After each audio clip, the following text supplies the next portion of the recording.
हिंदुस्तान का सबसे बड़ा राज्य है उत्तर प्रदेश। ये वही प्रदेश है जहाँ पे गंगा जमुनी संस्कृति ने जन्म लिया।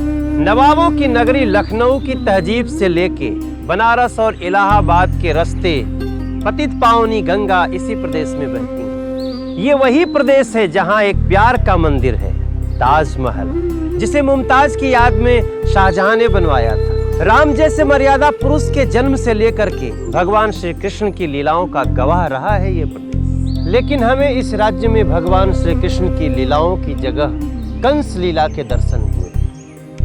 अपराध और आतंक के दरमियान जी रहा है हमारा और आपका राज्य। आपके शहर के लोगों की कुछ कहानियां लेकर हम आपके सामने आए हैं। हम चाहते हैं कि आप इन्हें देखें और जानें और अत्याचार नाइंसाफी के खिलाफ अपना हौसला बुलंद करें।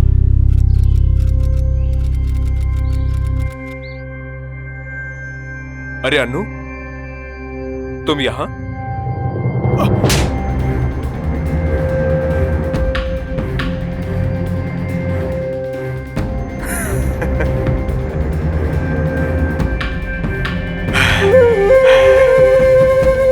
यही प्रॉब्लम है इस देश की, है ना?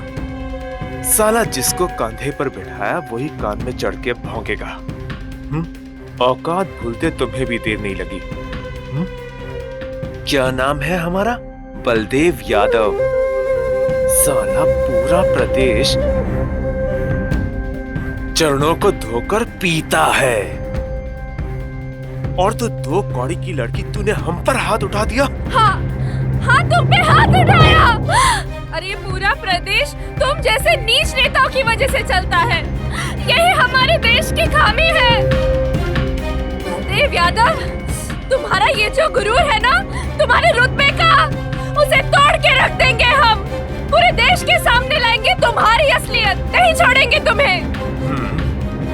एक तरफ थी बनारस शहर की एक साधारण सी लड़की अनुप्रिया चतुर्वेदी, और दूसरी तरफ बनारस का ही एक प्रतिष्ठित राजनेता बलदेव यादव। एक कॉलेज जाने वाली लड़की को उस राजनेता के बारे में ऐसा क्या पता था जिसके कारण अनुप्रिया ने उसको उसी के पार्टी ऑफिस में जोर का थप्पड़ मारा और बेनकाब करने की धमकी भी दी। ये सब कुछ जानने के लिए हमें 8 महीना पीछे चलना पड़ेगा।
प्रणाम गुरुजी। अरे खुश रहो। क्या हाल है भाई अनिल बेटा? बस बढ़िया, आपका आशीर्वाद है गुरुजी। प्रणाम अनिल भैया। नमस्ते। और तुम्हारी पढ़ाई कैसी चल रही है? हमारी पढ़ाई बहुत अच्छी चल रही है। भाई इसकी पढ़ाई की तो बात समझ में आती है। आप ये बताइए वकील साहब, आपकी वकालत कैसे चल रही है? गुरुजी, भोलेनाथ की कृपा है, सब कुशल मंगल है। ये तो बहुत अच्छी बात है बेटा, ऐसे ही तरक्की करते जाओ। बस गुरुजी का आशीर्वाद चाहिए। वो तो हमेशा बना रहेगा बेटा। अच्छा, हम चलते हैं। गुरुजी, मेरे लायक कोई भी सेवा हो जरूर बताइएगा। हाँ हाँ जरूर बेटा। अच्छा तो हम चलते हैं। प्रणाम। चल आजा। अरे हाँ, मैं तो तुम्हें बताना ही भूल गया, आज शास्त्री जी आने वाले हैं बेटा। क्यों बाबूजी? क्यों? अरे तुम्हारे रिश्ते की बात करनी है बेटा, शादी की भी तो बात करनी है ना। बिल्कुल सही कहा आपने शास्त्री जी। और बेटे कामकाज कैसा चल रहा है आपका? ये सरकारी नौकरी है सर। सरकारी नौकरी के तो फायदे नुकसान दोनों ही हैं। बिल्कुल सही। हाँ, कुल मिलाकर महीने में 10,000 रुपए कमा लेता है। फिर तरक्की भी होगी साल 2 साल। और फिर देखिए जी शास्त्री जी, सरकारी नौकरी की बात ही कुछ और होती है। जी अच्छा, तो अब इजाजत दीजिए, चलता हूँ। जी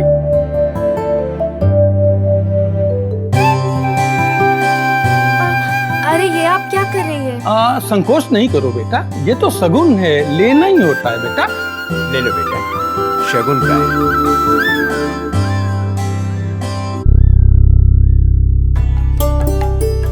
खुश रहो, हमें आपकी बेटी पसंद है। जी बड़ी मेहरबानी आपकी। बस हमें आपके फोन का इंतजार रहेगा। अवश्य अवश्य। चलते हैं।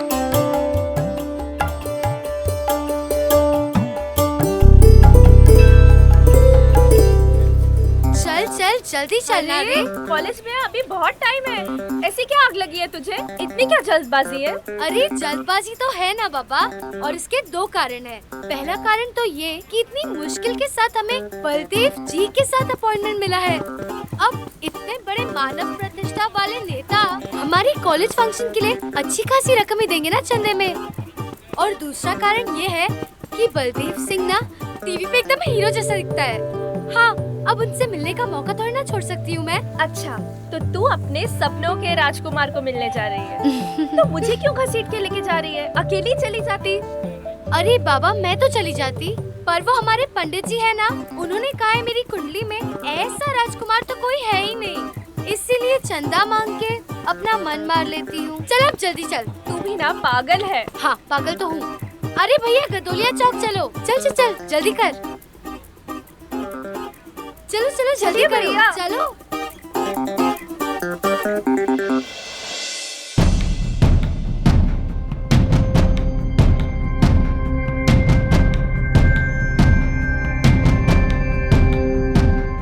ये लो भैया।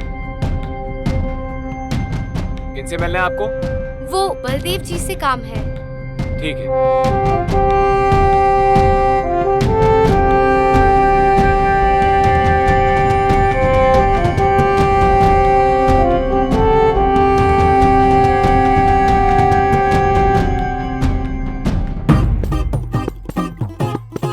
लगता है तेरे हीरो के चक्कर में आज कॉलेज ही छूट जाएगा। थोड़ा सब्र कर, इतने बड़े नेता है, इनके पास टाइम कहाँ होता है यार। सब्र कर, आते ही होंगे।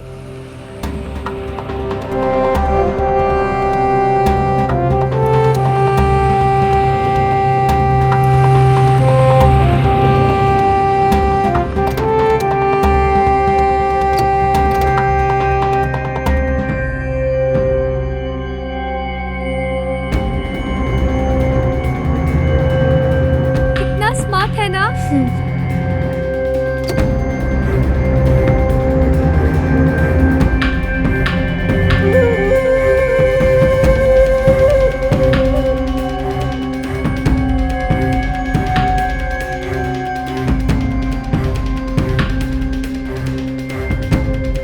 सबको अंदर लेकर आओ।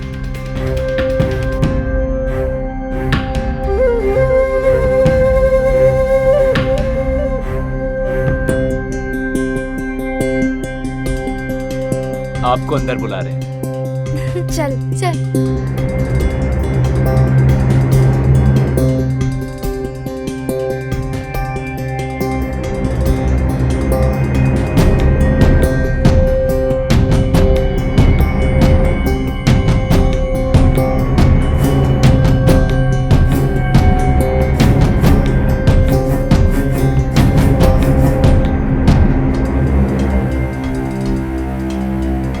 अरे किधर है वो? ए किधर है? उधर ही तो है। अरे चोट तो नहीं लगी? नहीं। काहे घबरा रही हैं आप? बताइए ना क्या नाम है आपका? क्या नाम है? क्या कर रहा है?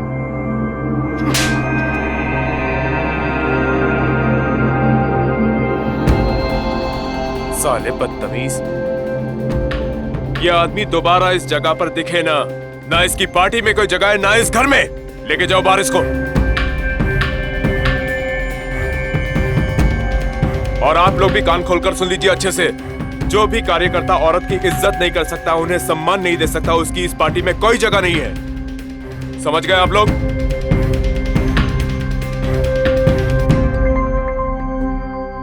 माफ करिएगा मुझे। अपने कार्यकर्ता के बर्ताव के लिए मैं माफी मांगता हूँ। इट्स ओके सर, कोई बात नहीं। नहीं, दरअसल ये आप लोगों का बड़प्पन है, गलती तो हमारी है ना। जी बताइए कैसे आना हुआ आप लोगों को? सर वो हम गर्ल्स कॉलेज से आए थे, कॉलेज में फेस्ट लगने वाला है तो उसके लिए चंदा लेने आए थे। अच्छा, कॉलेज फेस्टिवल। जी सर। क्या बात है। ठीक है, आप एक काम करिएगा, मैं मिश्रा जी से बोल देता हूँ, कल 11 बजे आ जाइए और 1 लाख का चेक ले जाइए। लाख? कुछ कम है क्या? हम कल आ जाएंगे सर। धन्यवाद। धन्यवाद। नमस्ते।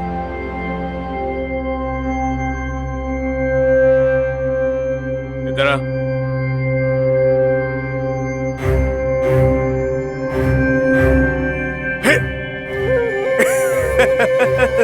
साले मूर्ख, गधे, कब से काम कर रहा है तू मेरे लिए? अबे इतनी तो समझ होना चाहिए कि जिस पर तेरे भैया की नजर है उसको तो बख्श दे। गलती हो गई साहब। कोई बात नहीं। बाकी एक बात है, वो लड़की जो है लाल दुपट्टे वाली, हाय पटाखा है, पटाखा।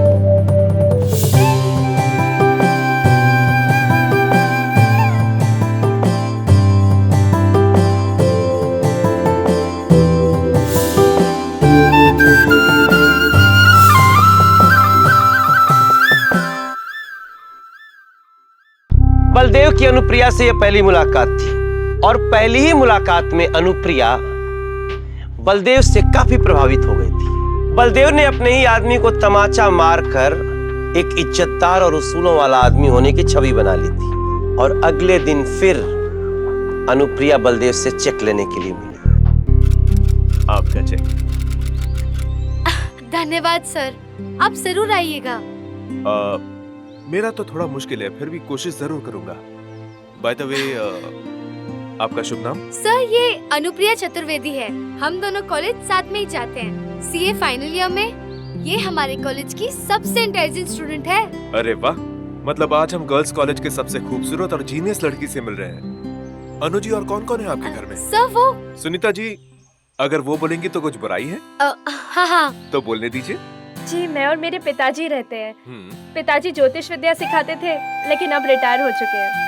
अब बस घर में ही पूजा पाठ करते हैं। आप तो बहुत ही ज्ञानी परिवार से लगती हैं।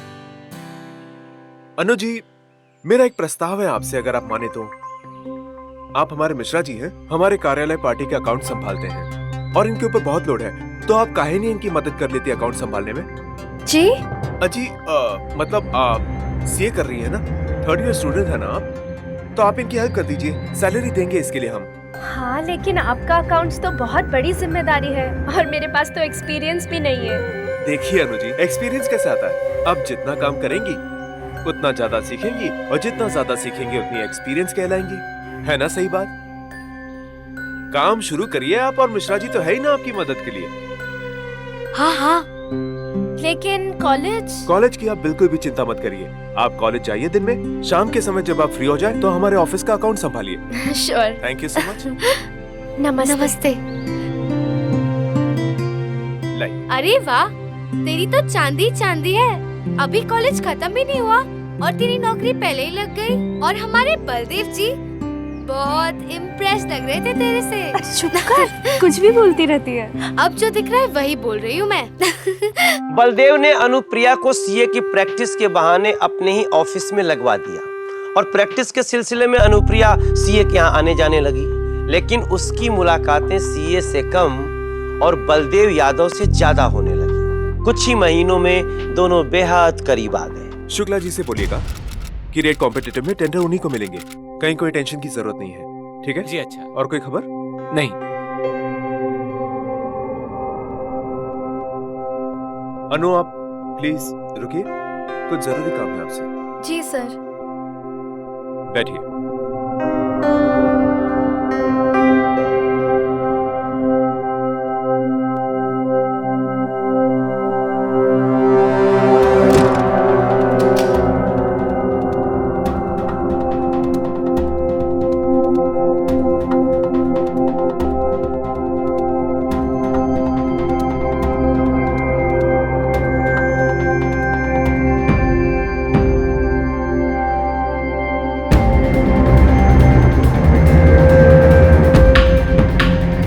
बलदेव, आप मेरे पिताजी से बात कर लीजिए ना। मैंने आज तक उनसे कोई बात नहीं छुपाई, और कब तक इस तरह छुप छुप के मिलते रहेंगे? बात कर लीजिए ना उनसे। बैठो। अनु, तुम देख रही हो ना, मेरे पास सांस लेने का भी समय नहीं है। इलेक्शन सर पे है बाबा। सिर्फ ये निकल जाने दो, मैं वादा करता हूँ मैं खुद जाऊंगा गुरुजी के पास उनसे तुम्हारा हाथ मांगने। सच? झूठ? अरे बाबा सच। तुम्हें मुझ पर बिल्कुल भरोसा नहीं है क्या? मैं भी तुम्हारे बिना एक पल भी नहीं जी सकता हूँ। अच्छा, तुम्हारे लिए एक तोहफा। ये क्या है?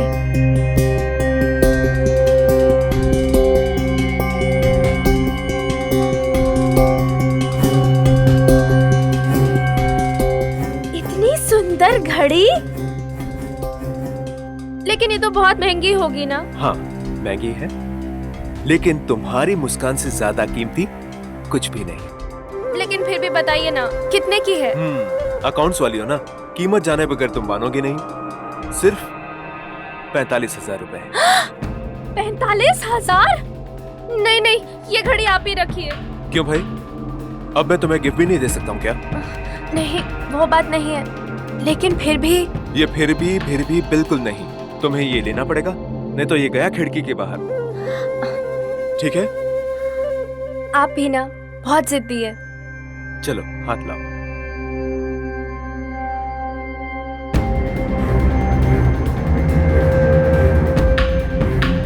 सुंदर है ना?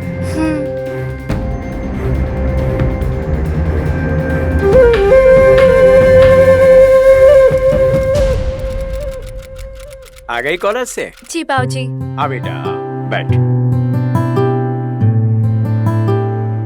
शास्त्री जी का फोन आया था रात में, कह रहे थे विवाह का मुहूर्त तय करने के लिए घर आना चाहते हैं। तू कहे तो बुलवा लूं। और हाँ बेटा, रात में फर्स्ट क्लास लिट्टी और चोखा बनवाना बेटा।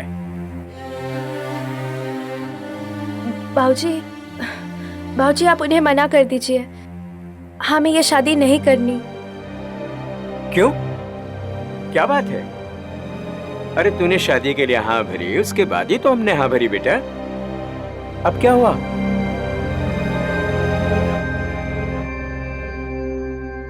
कोई और पसंद है?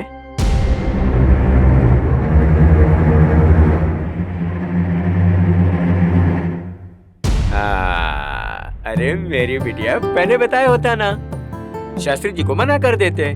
हाँ, तू चिंता मत कर बेटा, तू जैसा चाहेगी वैसा ही होगा।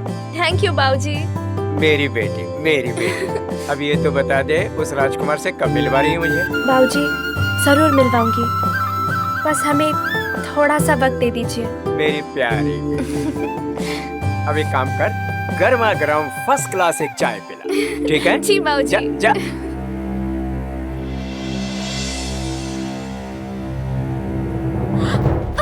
क्या समझ रखा है तुमने? तुम मुझसे यहाँ प्यार का नाटक कर रही हो? और वहां अपनी शादी की तैयारी? क्या समझा था तूने? मुझे पता नहीं चलेगा कुछ? बेवकूफ समझ रखा है तूने मुझे। आप गलत समझ रहे हैं। हमने कल ही उस रिश्ते के लिए मना कर दिया था। आपसे मिलने से पहले आया था वो रिश्ता। हमने बाबूजी को सब कुछ बता दिया है। सब मतलब मेरा नाम भी? नहीं नहीं, हमने सिर्फ उस रिश्ते के लिए मना किया है। सच अनु? हाँ, हम आपसे झूठ क्यों बोलेंगे?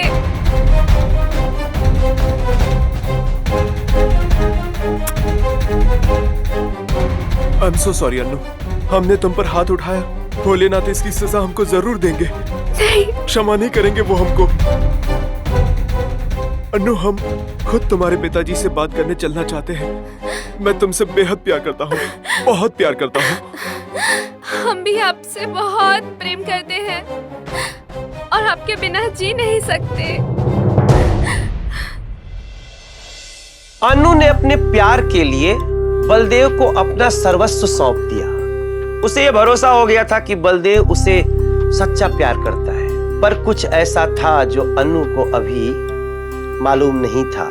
बलदेव के जीवन की सच्चाई जो अन्नू के सामने अब आने वाली थी।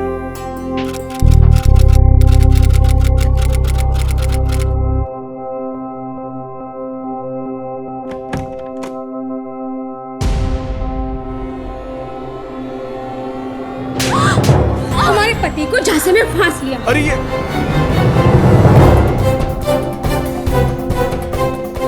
ऐसा कुछ नहीं है गिरजा। मुझे और कोई नहीं मिला। अरे गिरजा, वो अकाउंटेंट है वो। तुम जानती नहीं हो तो क्यों जबरदस्ती कर रही हो? नहीं सुन रहा है मुझे। तुम शांत रहो, थोड़ी देर रुको जरा। तुम जानती नहीं हो तो बोलती क्यों? कुछ नहीं सुन रहा है मुझे। तुम शांत रहो, थोड़ी देर रुको जरा। हम बता रहे हैं ना क्या है। चलो बैठो इधर।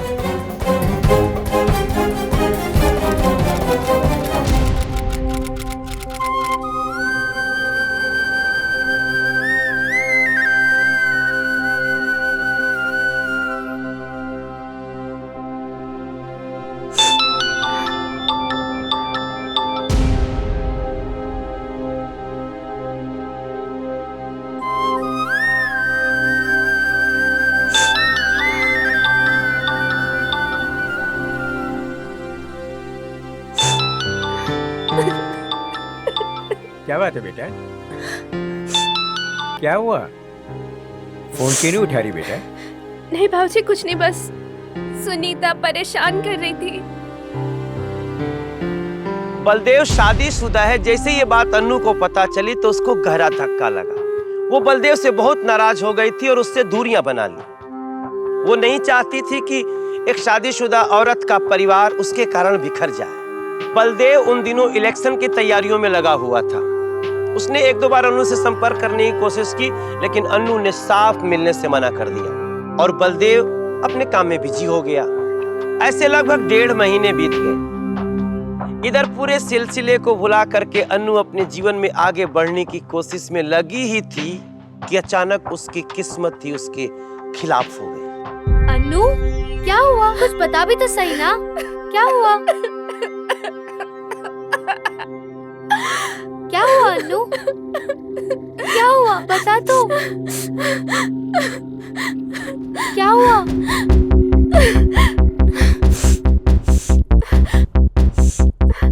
मैं माँ बनने वाली हूँ। क्या? क्या कह रही है तू? मुझे कुछ समझ में नहीं आ रहा है। मैं क्या करूँ? कौन है वो? तूने उससे कुछ बताया? नहीं। अनु, तू क्या करेगी? पता नहीं मैं क्या करूँ, मुझे कुछ समझ में नहीं आ रहा है। लेकिन तू ये बात किसी को मत बताना। पर अनु, हमें किसी ना किसी को तो बताना ही पड़ेगा ना। और गुरुजी को? हाँ, बताऊंगी, पिताजी को भी बताऊंगी।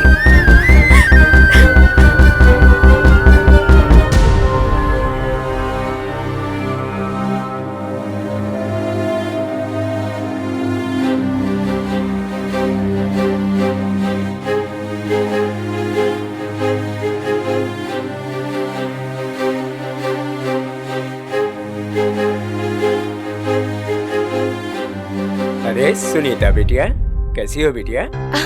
जी प्रणाम गुरुजी। मस्त रहा, खुश रहा। अब बाजी, हम आते हैं। ठीक है, ठीक।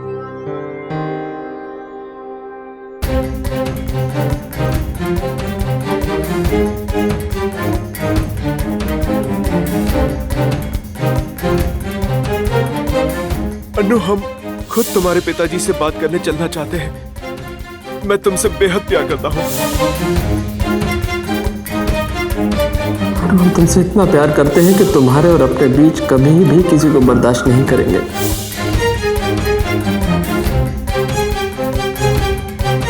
लेकिन ये तो बहुत महंगी होगी ना। लेकिन तुम्हारी मुस्कान से ज्यादा कीमती कुछ भी नहीं।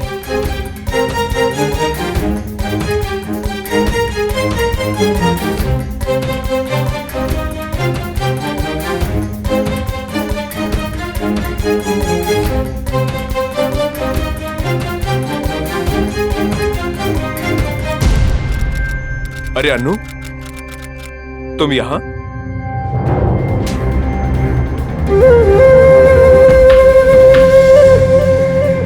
इंस्पेक्टर साहब नमस्कार। आज दोपहर को मेरी बेटी घर से बाहर निकली थी। इतनी रात हो गई है, अभी तक वापस नहीं लौटी। मैंने उसके मित्रों को भी फोन किया, पर किसी का भी जवाब हाँ में नहीं आया। क्या उम्र रही होगी आपकी बेटी? बालिग है वो? जी जी जी जी। तो काहे खून जला रहे हैं आप अपना? बालिग लड़के लड़कियां आजकल आधी रात के बाद ही घर वापस आते हैं। इंस्पेक्टर साहब, मेरी बेटी ऐसी नहीं है। वो 2 मिनट के लिए भी कहीं जाती है तो मुझसे बिना बताए घर से बाहर नहीं निकलती। हाँ, एक बात जरूर है, कुछ दिनों से वो परेशान है क्योंकि एक लड़के से उसकी मित्रता हो गई है। देखा, मुझे लग ही रहा था। अब देखिए पंडित जी, दोनों जवान हैं, प्यार करते हैं, भाग गए होंगे कहीं। लेकिन मेरी बेटी ने खुद उस रिश्ते के बारे में मुझसे बताया था। अगर उसको भागना होता तो वो बताती ही क्यों? आपको मेरी बात समझ में आती है? मैं कह रहा हूं कि इस केस को जो है 24 घंटा हो जाने दीजिए। उसके बीच में हम आपकी FIR भी नहीं लिख पाएंगे। मैं आपके हाथ जोड़ता हूं। अरे यार, क्या है ये? विजय इधर आ, इनको ले जा बाहर तक छोड़ के आ। चलिए बाहर जाइए। तू इधर आ भाई।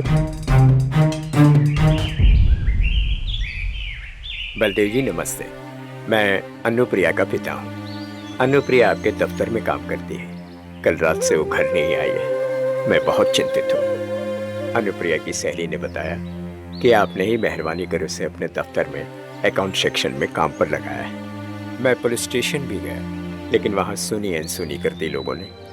आप ही कुछ कृपा कीजिए, मदद कीजिए। देखिए बाबूजी, आप बहुत बुजुर्ग हैं, बहुत बड़े हैं आप मुझसे। प्लीज हाथ मत जोड़िए। मैं पुलिस से बात करता हूँ और वो पूरा जांच में आपका सहयोग करेंगे। जी, आपका बहुत बहुत धन्यवाद। गुरुजी जी। आप एक काम करिए जी। आप अभी एक बार फिर से थाने चले जाइए। मैं पुलिस इंस्पेक्टर को फोन कर देता हूँ, वो आपकी जांच में पूरी मदद करेंगे। अच्छा।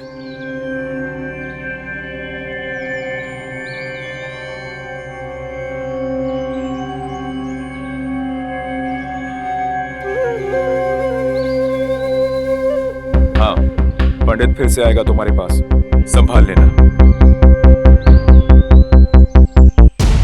नमस्ते इंस्पेक्टर साहब। अनुप्रिया की कोई खबर मिली?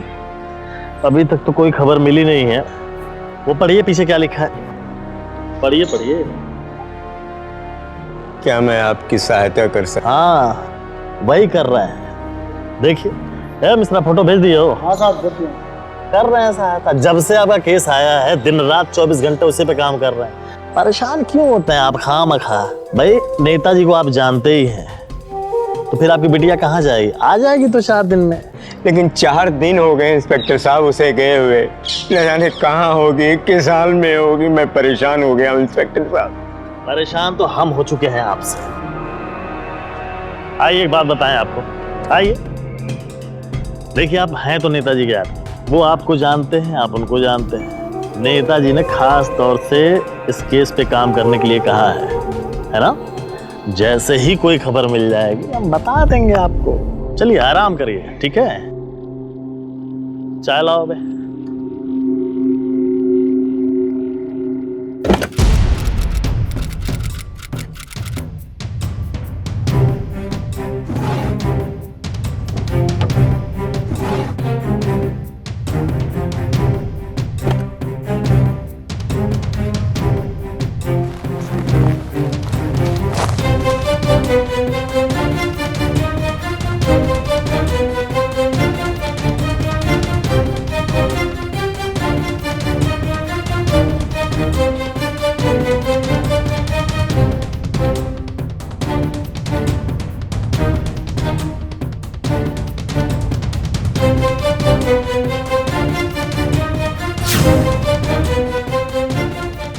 गर्भवती।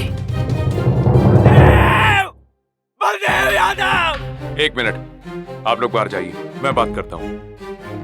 जी बताइए। कहाँ है मेरी बेटी? कैसी बात कर रहे हैं आप? मेरी बेटी कहाँ है? एक मिनट, देखिए आप बुजुर्ग आदमी हैं, इतना गुस्सा मत होइए। मुझे कैसे मालूम होगा आपकी बेटी कहाँ है? तुम्ही ने मेरी बेटी को गायब किया है और तुम ही बताओगे मेरी बेटी कहाँ है। देखिए, मैं आपकी इज्जत कर रहा हूँ, उम्र के लिहाज से आप ऐसा मत करिए। अगर तुम नहीं बताओगे ना तो मैं पुलिस स्टेशन जाऊंगा। अबे हट बुड्ढे, तमीज से बात कर रहा था क्योंकि तेरी उम्र ज्यादा है, लेकिन तू अब अपनी औकात भूल गया है। विद्यासागर चतुर्वेदी की इकलौती बेटी गुमशुदा थी। वो अन्नू को ढूंढ रहे थे, लेकिन उनकी मदद के लिए कोई भी सामने नहीं आया। और आखिरकार बलदेव और अनुप्रिया के बारे में सच्चाई पता चल ही गई। विद्यासागर को लग गया था कि बलदेव उनकी बेटी के बारे में जरूर जानता है, और अब उन्होंने ठान लिया कि बलदेव से सच्चाई उगलवा कर ही दम। इंस्पेक्टर साहब, वो बलदेव यादव ने मेरी बेटी को कहीं छुपा के रखा हुआ है। अच्छा हवलदार, ये बुड्ढा देख रहा है? हाँ। इसको गिरफ्तार कर ले। लेकिन मैंने किया क्या है इंस्पेक्टर साहब? तूने किया क्या है? अरे बाप रे, कमाल कर दिया है भाई। तूने इस देश के एक भावी नेता की छवि को बिगाड़ने की कोशिश की है। तुमने एक नेता को जान से मारने की कोशिश की है। अब जिंदगी भर जेल की सलाखों के पीछे सड़ोगे, गलोगे, पता नहीं क्या क्या ले जा रहे। लेकिन आप मेरी बात तो सुनिए। अब कोई बात नहीं सुननी है। इसको लेकर के जा और चार्जशीट फाइल कर।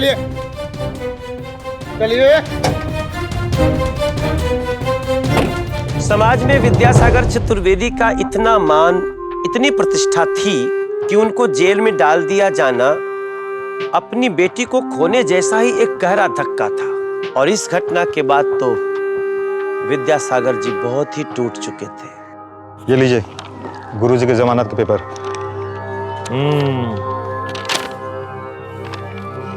दुबे जाओ, पंडित जी को लिवा गया। गुरुजी चलिए।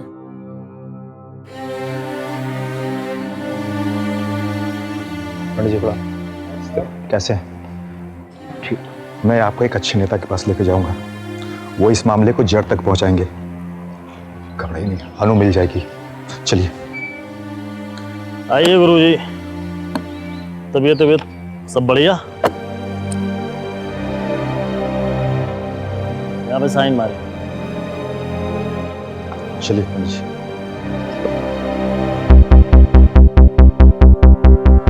नमस्कार नेताजी। वकील साहब ने मुझे आपके बारे में बताया। जी। मैं आपकी जो सहायता बन पड़ेगी करूंगा। आप मुझे बताएं आखिर हुआ क्या है? मेरी बेटी अन्नू सीए कर रही थी।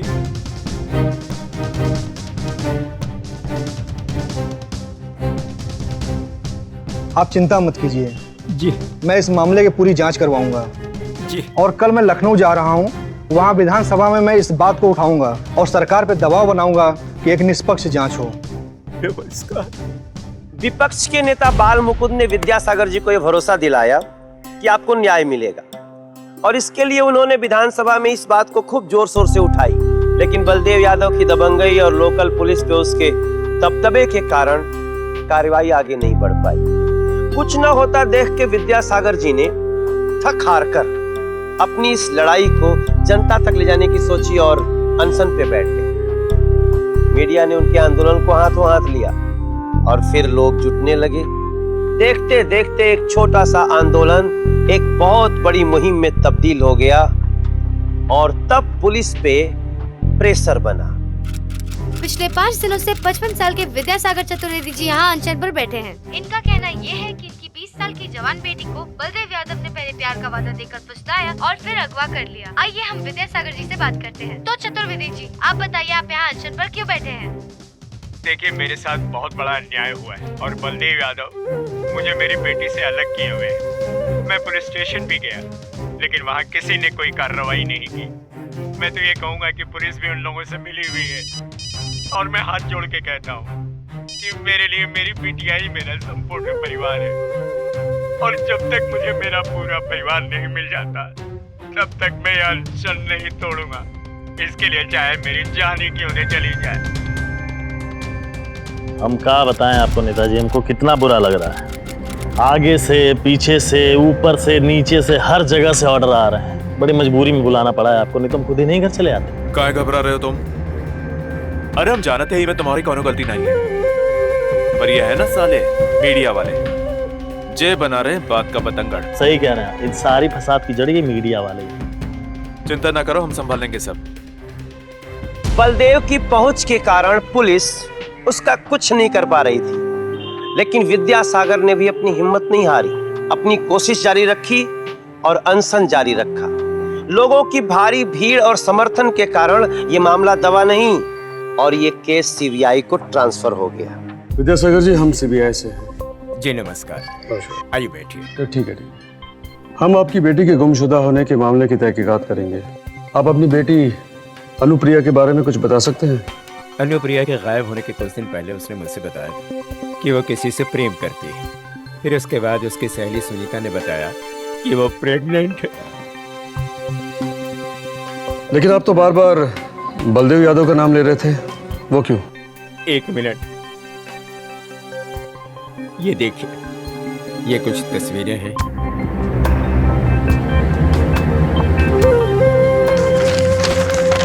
और ये है उसकी प्रेगनेंसी रिपोर्ट। क्या ये पहले भी आपने किसी को दिखाया? जी नहीं। ठीक है विद्यासागर जी, आप बिल्कुल निराश मत होइए, हम आपको जल्द से जल्द कुछ खबर देते हैं। जी नमस्कार। चलो रमा, मुझे जल्द से जल्द बलदेव के टेलीफोन कॉल्स की पूरी डिटेल्स चाहिए। जी सर। चलो। बलदेव यादव के फोन कॉल्स के रिकॉर्ड से यह साफ पता चल रहा है कि बलदेव और अनुप्रिया में रेगुलर बातें होती थी। और ये फोटोज भी असली है सर। सर मुझे तो लगता है कि उन दोनों के बीच में कुछ तो था। नमस्कार साहब। नमस्कार। कहिए ऑफिसर, कैसे याद किया हमें? आपसे आपकी और अनुप्रिया चतुर्वेदी के रिश्ते के बारे में कुछ सवाल पूछने थे। रिश्ते? कैसे रिश्ते? अनुप्रिया कार्यालय में काम करती थी हमारे, शायद अकाउंट डिपार्टमेंट में। बहुत अच्छे से वाकिफ नहीं हूं उससे मैं। बहुत छोटे पद पर थी वो। छोटे पद पर थी,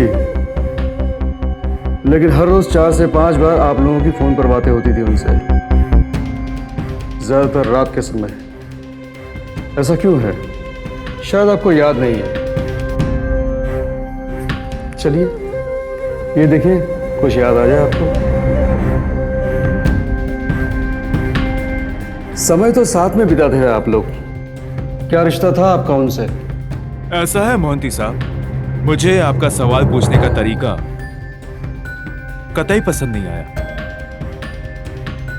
अब मैं आपके किसी भी सवाल का कोई जवाब नहीं दूंगा। जाइए अपने सुपीरियर से बात कीजिए, समझे आप? और हाँ, यदि आपको मुझसे कुछ पूछताछ करनी है तो मेरे कार्यालय में स्वागत है आपका। 1 मिनट, जब तक हमारी तफ्तीश पूरी नहीं हो जाती तब तक आप हमारी निगरानी में रहेंगे। मोहंती साहब, आपको अपनी नौकरी प्यारी नहीं है क्या? बहुत भारी पड़ेगा। बलदेव यादव नाम है हमारा।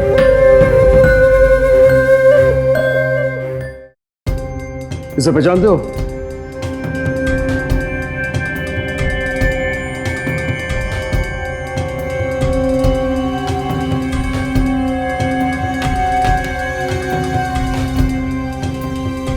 इस फोटो को ध्यान से देखो। इसे पहचानते हो? हाँ साहब। यही है ना जो मंत्री जी के दफ्तर में काम करती है? जी साहब। 13 जून को तुम्हारी ड्यूटी वहीं थी, उस दिन वो वहां आई थी? आई थी, बहुत परेशान लग रही थी। कितने बजे गई वो? मुझे पता नहीं साहब। मतलब कि मेरी ड्यूटी 7 बजे के बाद खत्म हो जाती साहब। मतलब 7 बजे तक वो वहीं थी? जी साहब। और बलदेव साहब? बलदेव साहब भी उनके साथ आए थे, उसके बाद चले गए। ठीक है, तुम जा सकते हो। इस घर का हर कोना कोना छान मारो, हर कमरा, हर जगह ढूंढो। तुम उधर जाओ, तुम मेरे साथ आओ और तुम उधर जाके देखना। तुम लोगों में से आखिरी बार अनुप्रिया मैडम को कब और किसने देखा? तुम बताओ। मुझे याद नहीं साहब। तुम्हें याद नहीं? नहीं साहब। सर ये देखिए, इस पर कुछ निशान है, शायद खून का है जो अब सूख चुका है। तो खून के धब्बे।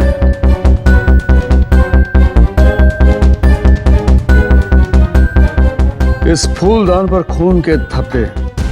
फॉरेंसिक लैब से तो पता चल ही जाएगा कि यह खून किसका है, मगर इस वक्त आप अपनी सफाई में कुछ कहना चाहेंगे?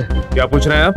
एक बाले जुल्म करने से सजा कम हो सकती है। जाइए, पहले तहकीकात कीजिए, समझे आप? और कोई सबूत मिले तब मुझसे पूछताछ करिए।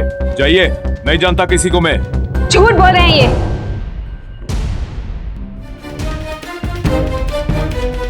सब जानते हैं ये। मैं बताती हूँ उस दिन क्या हुआ था।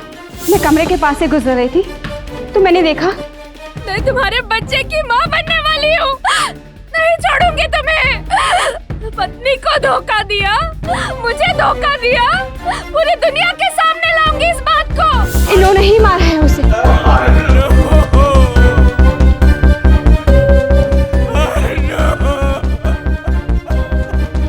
ले जाइए इन्हें तो सजा मिलनी ही चाहिए। आज तक हम चुप रहे, डरते रहे, लेकिन अब नहीं। अरे ये इंसान नहीं, दानव है। मैं इनके खिलाफ कोर्ट में गवाही दूंगी। रमाकांत। जी सर। ले जाओ इस नेताजी बलदेव यादव को। हवलदार।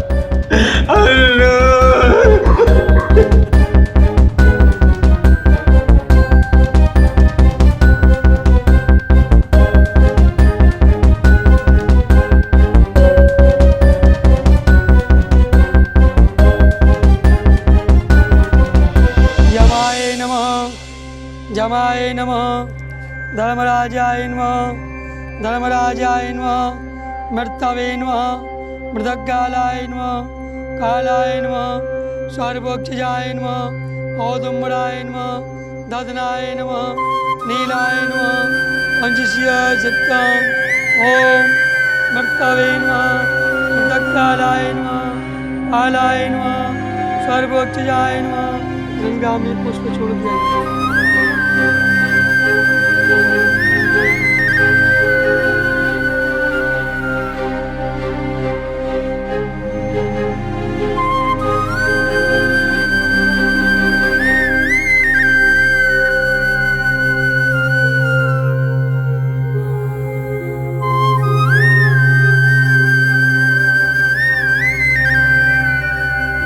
सत्ता के गुरूर में कुछ लोग अपने आप को कानून से भी ऊपर समझने लगते हैं, अंधे हो जाते हैं। उनको लगता है उनका कोई भी कुछ नहीं बिगाड़ सकता, और ऐसे लोगों के सामने अक्सर आम आदमी झुक भी जाता है। लेकिन मेरे हिंदुस्तान, अगर इरादों में हिम्मत और मजबूती है तो इंसाफ भी मिलता है। जब विद्यासागर चतुर्वेदी जैसे लोग जुर्म के खिलाफ मुहिम छेड़ देते हैं और बुलंद इरादों के साथ झूठ और नाइंसाफी के खिलाफ लड़ते हैं, तब बलदेव जैसे कंस का खात्मा निश्चित होता है। हम आपके राज्य, आपके शहर से कुछ और सच्ची कहानियां लेकर के फिर से मिलेंगे।